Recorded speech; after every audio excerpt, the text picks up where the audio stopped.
Pronto? Então, esse foi um acontecimento realmente. E dada a criatividade dessa campanha, e a loja foi um sucesso fantástico, né? Porque no dia da inauguração, uma segunda-feira, formou-se uma fila ali na Goitacazes, dava dobra na Augusto Lima, descia até cá Espírito Santo, gente para entrar. Entraram contabilizados 50 mil pessoas na loja no dia, para conhecer. E a loja continuou e vendendo muito, mas tudo tem má administração, né? Os donos não souberam administrar a coisa e acabou depois vendendo a loja para a Sears, que era uma loja americana que existe até hoje lá nos Estados Unidos, mas que também não deu certo ali. E hoje tem um shoppingzinho lá. Tem? Acho que tem. Eu não vou ao centro há muito tempo. Graças a Deus. E sobre a história, assim, depois das 6? Bem, a história da ASA depois das 6 é o seguinte, é porque tanto eu como o Hélio Faria, que fomos os dois principais fundadores da ASA, nós éramos as duas principais figuras da Macanérios. Eu era o gerente e ele era o subgerente, sendo que ele cuidava de arte e criação, e eu cuidava da administração e de redação. Você acumulava, você não podia botar um em cada lugar e tal, né? Já tinha mídia, viu? O nosso mídia chamava-se Zabulon Serra Negra de Paiva. Está vivo aí, né? Produtor gráfico não tinha. Você não achava, porque também não tinha gráfico, para que ter produtor gráfico? E quando a gente precisava fazer alguma coisa boa, você mandava em São Paulo. Tanto assim que eu ainda estava na Macanérios quando nós lançamos o Jaraguá, em 61. Vocês conhecem o clube? A campanha do Jaraguá também foi uma campanha maravilhosa. Mas a parte impressa dela nós fizemos toda em São Paulo, né? Porque não tinha qualidade aqui. Fizendo folheto a cores, etc. Vendendo a ideia do clube, piscinas, campo de esporte, etc. Que naquele momento era o grande hit de Belo Horizonte, um clube na cidade. Por exemplo, o PIC surgiu nessa época. Primeiro o PIC, porque já tinha o iate, mas o iate tinha lá a posição dele acomodada, como é acomodada até hoje. E o PIC hoje faz um grande esforço para sobreviver. E o Jaraguá também. Mas era a coisa do momento. Então vendiam-se cotas. E, por exemplo, o Jaraguá vendeu-se em 3 dias, todas as cotas, dada a campanha que foi feita. Porque os donos acreditaram na propaganda. E os corretores também, uma equipe de venda muito bem formada, vendeu. E o clube está lá até hoje, mas é um clube de classe média. O PIC é um clube de classe mais beneficiada, né? Mas mesmo assim luta com a dificuldade danada, porque hoje não tem mais esse negócio de ir para clube a não ser o Minas.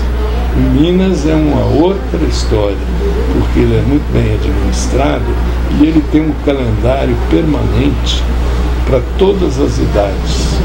Se eu for lá hoje, se eu for sócio do Minas, e eu quiser fazer uma viagem de terceira idade, eu encontro uma programação lá, que eles fazem grupos, vão para a Europa, vão para os Estados Unidos, então ele tem um calendário muito bem feito, então ele sobrevive muito bem. E é o que representa, por exemplo, a natação de Minas Gerais, o vôlei, né, de Belo Horizonte, né? Hoje já tem um Cruzeiro que está jogando aí também, né? E tem um monte de praias. E vocês encontravam como é que era depois das 6? Bom, então, em função disso, como nós pretendemos, nós já verificávamos que a Macanérios, ela não passou a não ter muito interesse no mercado por causa da inauguração de Brasília, que aqui foi se esvaziando. Então eles, o americano não é fácil, ele enxergou. Então, sei lá, mas nós tínhamos um volume de clientes pequenos muito grande, que onde nós fôssemos eles iam atrás. O imobiliário fiel, né, que foi conosco. A Belgo Mineira, que foi durante muitos anos nosso cliente, que hoje é a Celol Metal, que tinha um arame chamado Moto, arame farpado. Hoje nem usa mais arame farpado. Moto cercou, está cercado. É criação nossa. Centro ótico, não tem não a marquinha redondinha e o centro da sua boa visão. O Hélio Faria fez o desenho e eu fiz a frase. Ortocrim, sono de saúde. O Hélio fez aquela logotipia e eu fiz essa frase boba, não tem nada demais, mas dava um recado, não é verdade? Não tem que ter sofisticação. E eu conto essas histórias, eu falo porque eu participei, não tem jeito de eu não falar, né?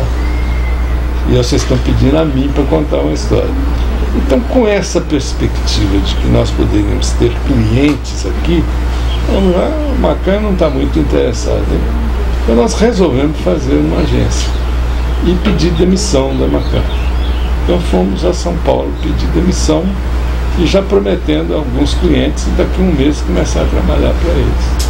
Quando nós chegamos lá, a Macan, com quem nós tínhamos uma relação perfeita, né, de sucesso e tal, nos pediu para ficar mais 4 meses para ela arranjar o substituto. E foi o Renato de Pinho que foi o meu substituto, esse que fez o currículo todo da Federal e foi professor, né?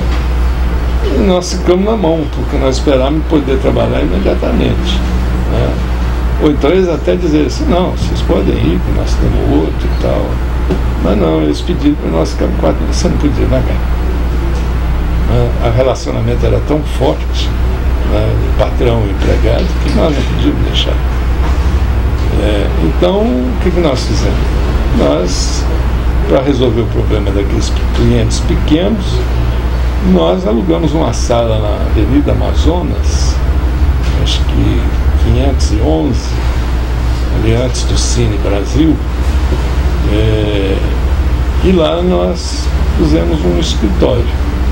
Um redator, desenhista, mídia, etc. Cabia tudo numa salinha um pouco maior do que essa aqui. E começamos ali e tal, e quando, no momento que nós cumprimos aquele acordo com a Macan Erickson, nós podíamos fundar a nossa agência, registrar na junta comercial. Então, como é que vai ser o nome dessa agência? Começamos a tal.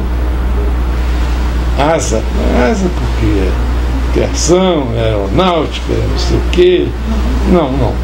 É porque é uma agência depois das 6. Então, Asas, After 6 Agents, agência depois das 6. E resguardava o vocabulário em inglês, que era uma tônica da propaganda na época, né? Então o nome da Asa é por isso aí, e que nós foi também uma certa criatividade. E o livro vai se chamar Depois das 6. Tá? Que mais? Só vendo assim.